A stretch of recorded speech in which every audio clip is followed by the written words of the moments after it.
Hey guys, welcome to Bethel Online. My name is Jason. I'm one of the pastors here, and we're so glad you decided to make us a part of your weekend. No matter who you are, where you come from, we're so glad you're here.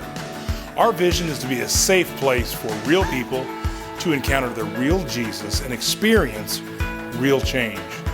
Our hope and our prayer is that no matter who you are or what you've been through, you know that you are loved and you are wanted here. We would love to get to know you better and help you connect with all that's going on. You can do this by going to our website at www.bethel.us or by downloading the Bethel app. You can find our app by searching Bethel Putco in your app store. Both online and in the app, you can fill out a digital connection card. It only takes a minute and it'll help us know how to serve you better. Another way you can connect today is through giving. Your generosity at Bethel directly impacts God's mission to radically change people's lives in Putnam County and beyond. Through the ministries of Bethel and the many local and regional organizations we support, people are able to see the grace of God and how much He loves them. You can always give on our website at bethel.us/give or in the Bethel app.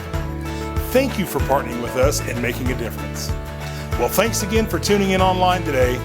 Know that you are wanted and welcome here, and you are loved. I hope you all have a great day. Good morning and welcome to Bethel Online. In the world that we're living in, there's a great deal of trauma that has occurred. In the past few years, culturally, have been traumatic to many people. And maybe that's true for you. Maybe in life you've experienced some trauma. But in seasons of high stress, like the last few years culturally, trauma is just a reality that happens. And when people have been stressed and traumatized, we don't always act our best. I don't know about you, but sometimes the things that I regret the most are the things that I did or said when I was stressed out, before I had time to process, before I had time to think. And then there's the ability, when we act out of character, there's the ability to offend someone that maybe we didn't want to offend, or if we're stressed, it's easy to become offended. And it's not a far step from an offense to begin to build up bitterness toward other people. Maybe it's bitterness at a group, or maybe it's bitterness from something that happened in your small group. Maybe it's bitterness from something that happened in your workplace, in your marriage, in your home, something someone said around the table. Or maybe it was a period in your life where you experienced trauma at the hands of another hurt person. And bitterness can start to settle in. Bitterness is not just something that the Bible recognizes as a problem. As a matter of fact, Psychology Today recently had an article that said this: all bitterness starts out as hurt. Your emotional pain may well relate to viewing whoever or whatever provoked this hurt as having malicious intent. Anger and resentment is likely what we are to experience when we conclude that another has abused us. Left to fester, that righteous anger eventually becomes an ulcer that is bitterness. I believe most of us don't start out life or our week or our days with the intention of being bitter. I don't think that any kindergartner, when the teacher asks them to draw a picture of what they want to do for their life, draws a picture that involves anything related to bitterness.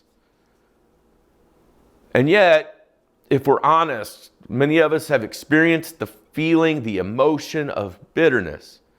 We've experienced pain at the hands of someone else, and that bitterness sets in, and then we have what becomes an ulcer in our soul, a sore spot. And we often don't act at our best when we're sore. We often, as a matter of fact, begin to act worse. And an ulcer left untreated can be disastrous to the human body. An ulcer in our soul can be disastrous to our spiritual life. So what do we do about bitterness? In Hebrews chapter 12, verses 14 and 15, the writer is talking to some people early on in the Christian world. And their culture has kind of turned against them. Everything that they're being called to be is different than the culture. The culture is recognizing it, and they are being punished, mistreated, abused. As they go about the purposes of God and carrying out the goodness of God, it seems that the writer recognizes there's a potential, because of what they're going through, for something to settle in that will damage them and damage their witness. The writer seems to be pointing out something that could be dangerous for a group of people who have good intentions and yet are being and experiencing traumatic events in their life. And he tells them, make every effort to live in peace. I mean, you can't fully control what others do to you, but as a follower of Christ, as people with the good news of the forgiveness of Jesus and the grace of God, as people with the good news in the world, with a witness to the people who are even abusing you and mistreating you, make every effort to live in peace with everyone and to be holy. Without holiness, no one will see the Lord. See to it that no one falls short of the grace of God, and that no bitter root grows up to cause trouble and defile many. Bitterness is a hidden destroyer. Often the bitterness in our lives, we don't recognize it building. We don't recognize it growing. It's kind of like the root that's under the tree that feeds the tree. When the root is healthy, the tree has the ability to be healthy. But a tree can look healthy above ground and the roots be damaged. And bitterness is much like that. We can try to hide it and try to stuff it down, but the reality is that it travels into our life. Bitterness in one spot of our life can lead over into all areas of our life.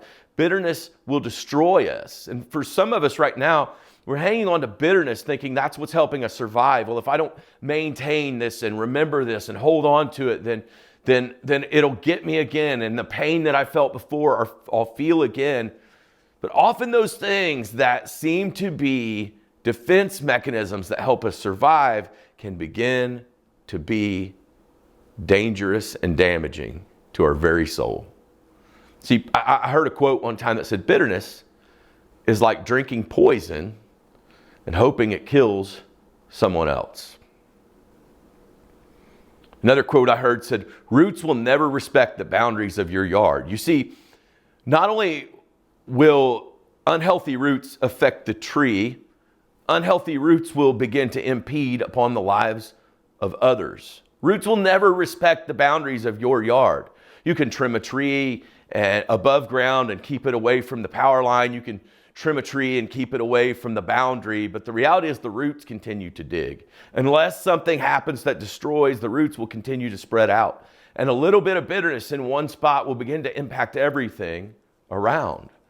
You see, our bitterness doesn't just hurt the person we're bitter toward. It doesn't just hurt us.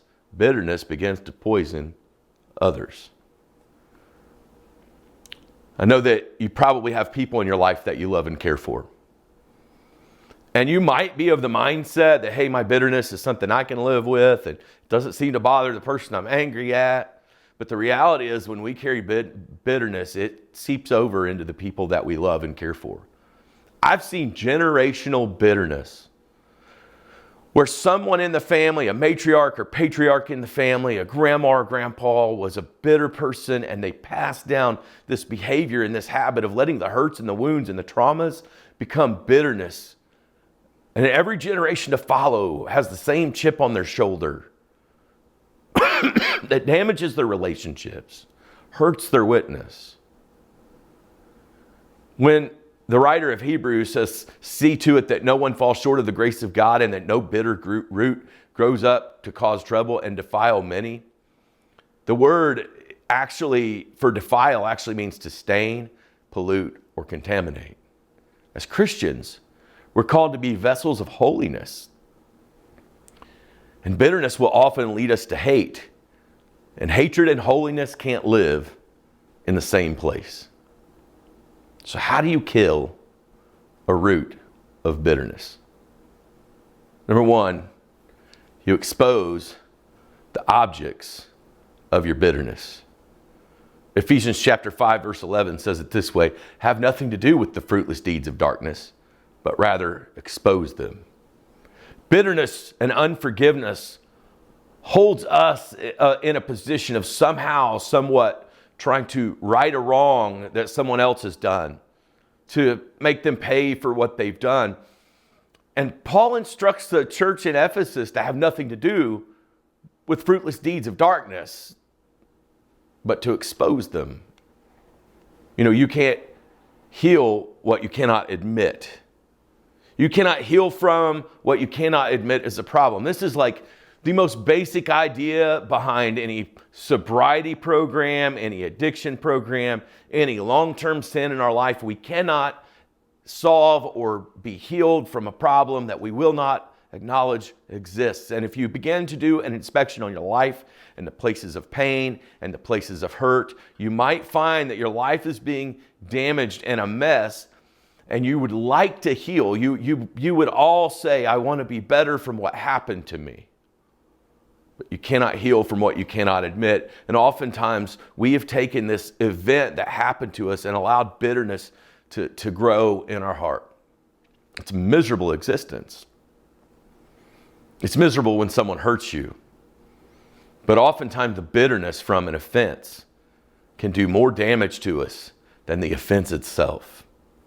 Because the bitterness that we allow to take root in our heart begins to distance us from the holiness of God.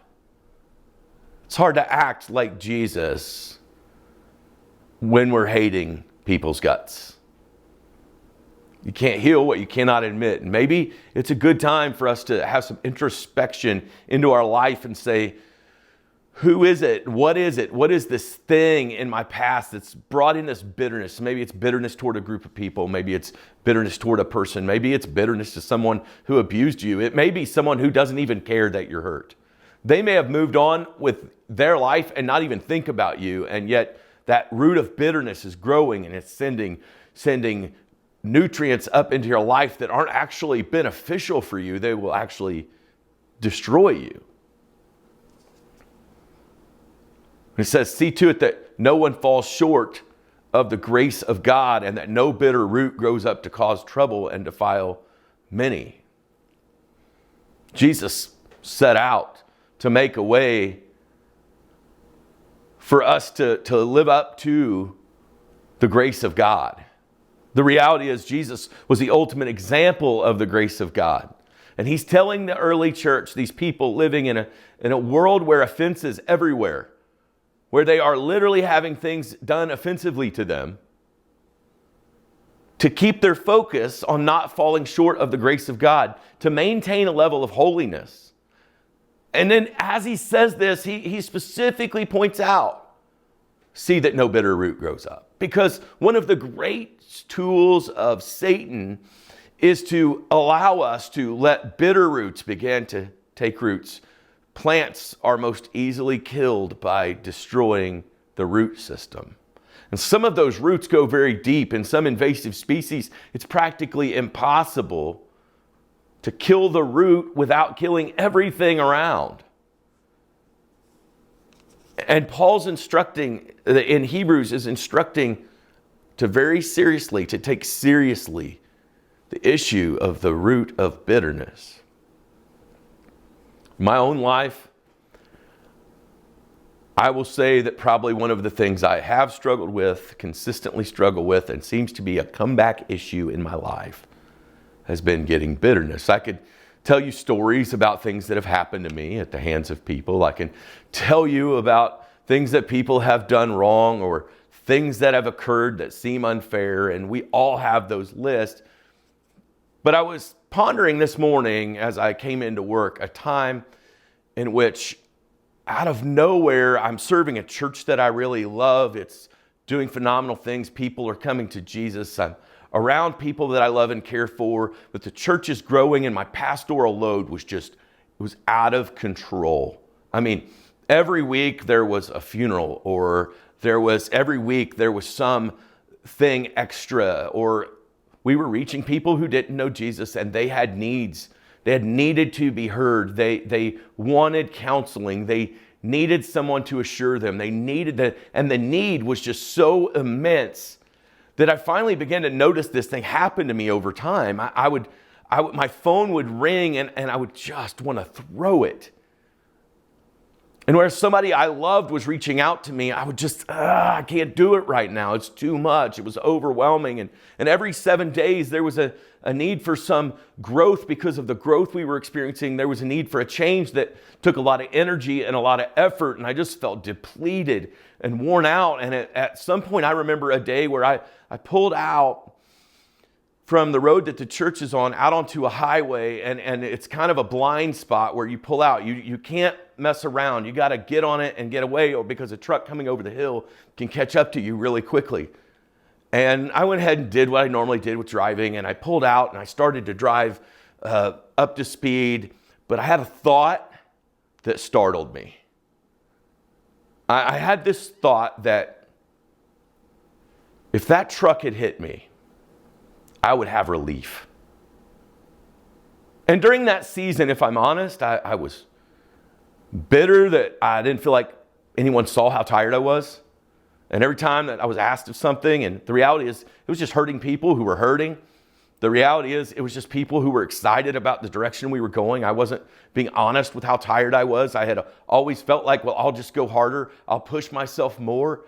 And all of a sudden, people that I dearly loved, and I was beginning to feel resentment toward them. And finally, it got to a point where I realized I needed help, and I went and I spent a week away getting counseling and therapy. By the way, sometimes to deal with the bitterness you're dealing with and to work through it, it takes some help. It's okay. But after 2 or 3 days, I took a drive to the ocean, and I will never forget watching the waves go in and out, and I'll never forget the warmth of the sun on my skin. I had practically become numb to every event, good or bad, because I was burned out. And in the middle of that burnout, what had started with good intentions of being a passionate leader, loving people, had somehow turned into a giant mess. And the relational carnage from it was destroying my soul. The way I was feeling toward people was destroying my soul. And I found myself to be the hardest one to forgive. You know, as I began to get away, I began to notice things and feel things, be able to name the root. Like, when this happened, it really stunk. When this person walked away in a season where I was busy, it stunk. When I experienced this loss of friendship in the middle of a crazy season, I felt abandonment, and I began to be bitter. And I began to tell myself lies like I'm all by myself, even though I wasn't. And I began to tell myself lies like people don't care about me. And it was wrong. It wasn't even true. Removed from it, I was able to see it. Hey, I've got a healthy family, and I've got an amazing job with a crazy opportunity. And the reality was, I'd just grown bitter at my own inability to set healthy boundaries. I'd become bitter at everyone else when really I just hadn't dealt with the things that were happening in my heart. I began to feel that bitterness start to wash away. And I stood there in the wind, in the waves of the beach, and I just began to take a deep breath. And I made up my mind, I just can't be bitter anymore. I've got to let go of this offense. I got to let go of that offense. I had to look way in my past at things that had left me with a lot of pain and confusion and hurt, and I had to begin to drop them and see how they had affected my life and how they were impacting all of my relationships, how I had begun to believe some lies about God protecting me and God looking after me and God caring about me deeply and God looking after my soul. I began to forget the grace God had given me to get me here, and I was just burned out and bitter, and it was miserable. For some of you today, the way that you'll get around to dealing with the things that have caused you bitterness is just naming them. Sometimes when we name them and we ask ourselves, does this really line up to the truth of God? I had become a human doing, about doing more, doing things. And I had lost being a human being. I was never trying to be in the grace of God. I was so busy trying to tell everyone else about the grace of God that I had neglected what Jesus had done for me. So what do? When we begin to build up bitterness, we got to name it. When it comes to people and the offenses, the little offenses that happen that can turn into bitterness, or the big offenses. And listen, for some of you, it's not a small slight that happened to you in 1985. For some of you, you were abandoned. You were beaten in a way you never should have at the hands of someone malicious. You have experienced abandonment on the deepest levels. Some of you, you've dealt with what someone did to someone that you loved. Second thing we have to do to begin to deal with the bitterness that we build up in our life is begin to cancel the debt. We really don't make great debt collectors as humans. When it comes to the debt of sins and wrongs done, we just aren't really that good at being the punisher. We aren't really good at handling a job of dealing with offense the way that God is. God is far more capable and able of dealing with the things that have been done to us. When it comes to making someone pay for their wrong, sometimes when a wrong is done to us, it takes something from us. And we want to take it back plus more. We want to pass on the bitter root to the person who did something to us. And we cannot be healthy and holy while we're dealing with hatred. So we have to cancel their debt. The truth about your situation is maybe you could do something to avenge the wrong. Maybe you could return an offense for an offense. For many of you, there's nothing you could do. And you may be dealing with something that person doesn't even care that you're hurting. God knows, God sees, God is a capable judge. But I've learned over the years that one of the jobs that we often take on is the job of being the judge. And the reality is, we don't want to be the same kind of judge for others that we want for us. We want to take the position of God and lay judgment on another person to make them pay. For some of you today, you'll have to cancel a debt without telling someone you canceled it.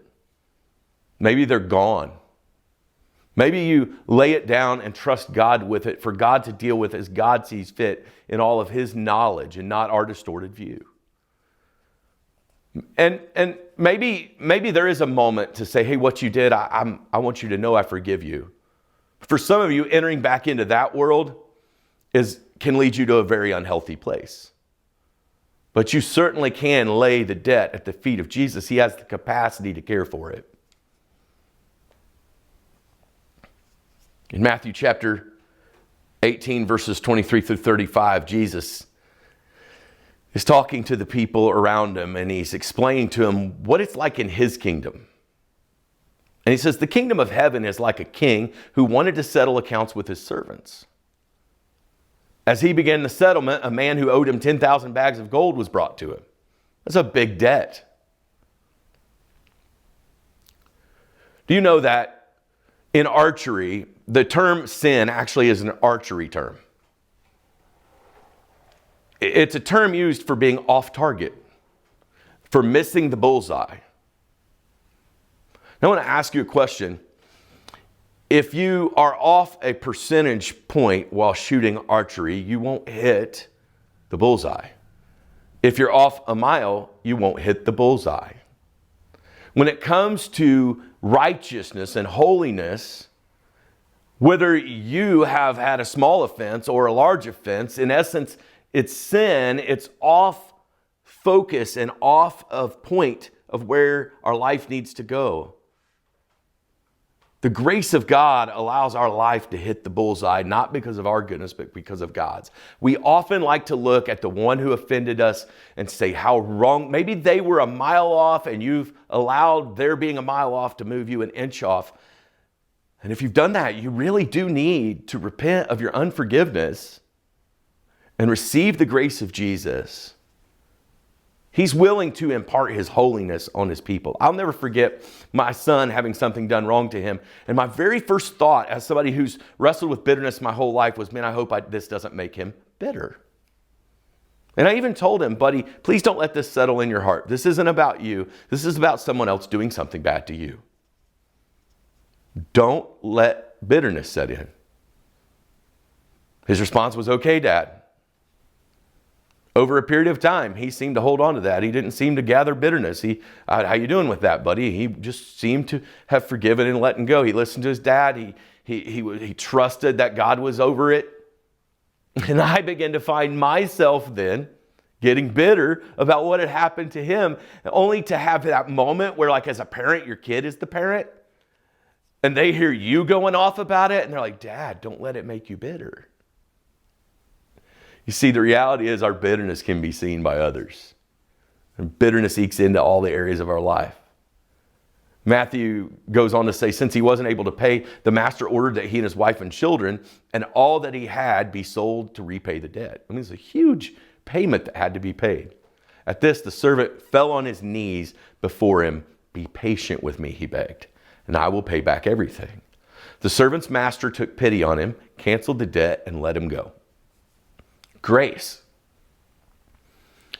But when that servant went out, he found one of his fellow servants who owed him 100 silver coins, not nearly as large of a debt. Still a debt, still something owed, and he grabbed him and began to choke him. Pay back what you owe me. Do you see that the response of the king versus the response of the servant were different?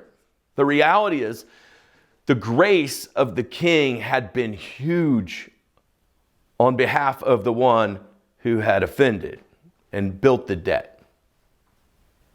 But the grace of the servant was not. If we want to live like Jesus, we have to forgive like Jesus.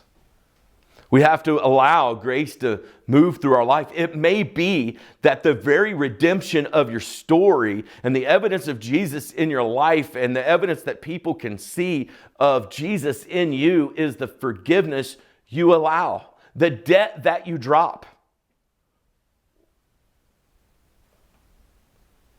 His fellow servant fell to his knee and begged him, be patient with me and I'll pay it back.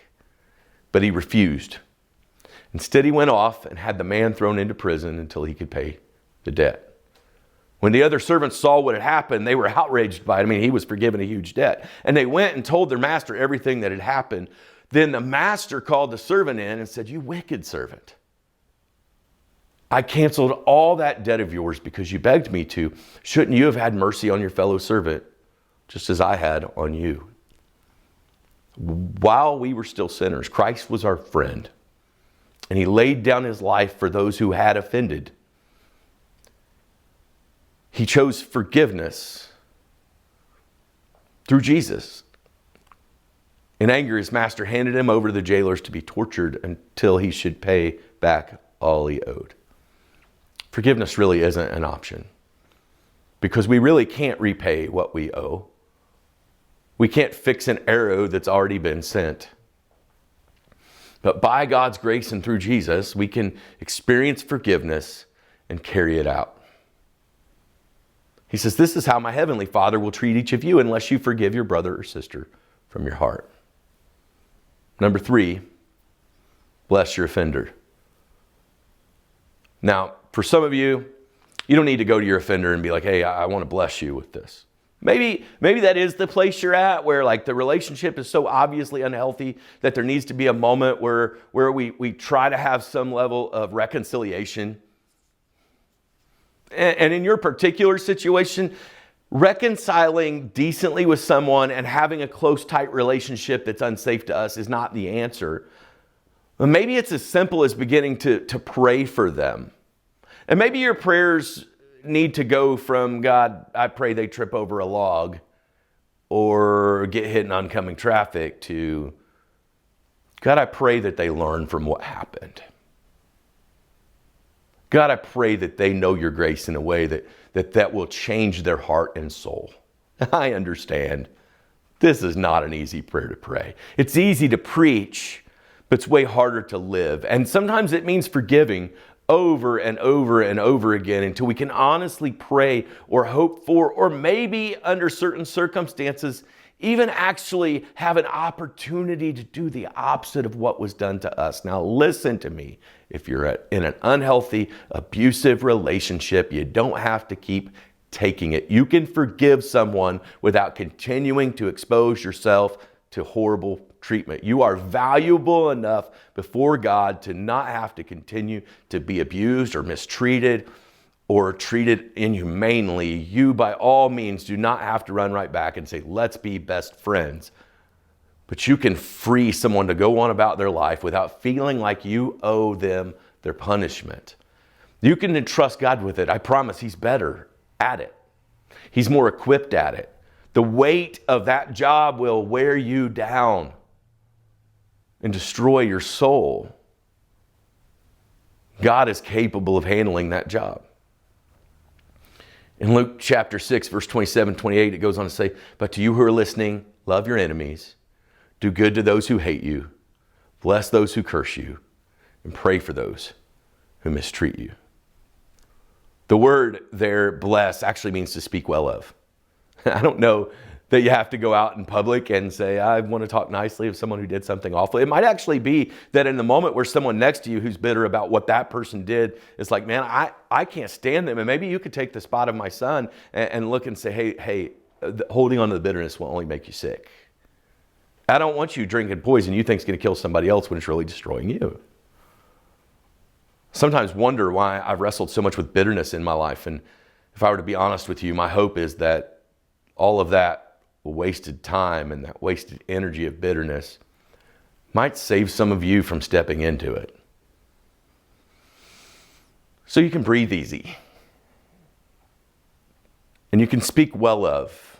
And you can wish good for. You know why you can wish good for someone else? Because God has been good for you. He never took His eye off you in the offense. He never ceased to care for your situation. And He's always willing to redeem that which we give to Him. So get rid of all bitterness, rage, anger, brawling, slander, along with every form of malice. Be kind and compassionate to one another, forgiving each other just as Christ God forgave you. Anytime you're following Jesus, it's often that the ways of the world around you and the culture you live in, just like the Hebrews, won't understand. Everyone will relate to you for holding on to bitterness in our current culture. I mean, after all, don't you remember what happened to you 2 or 3, 4 years ago? After all, don't you remember what they said? After all, don't you remember them for what they've done? People will understand and accept bitterness when you take it in to your heart. And bitterness finds bitterness. Bitter people find bitter people. So many of us want better relationships in our life, but we're seeking them in the middle of a bunch of bitter roots. Fight to stay away from the bitterness.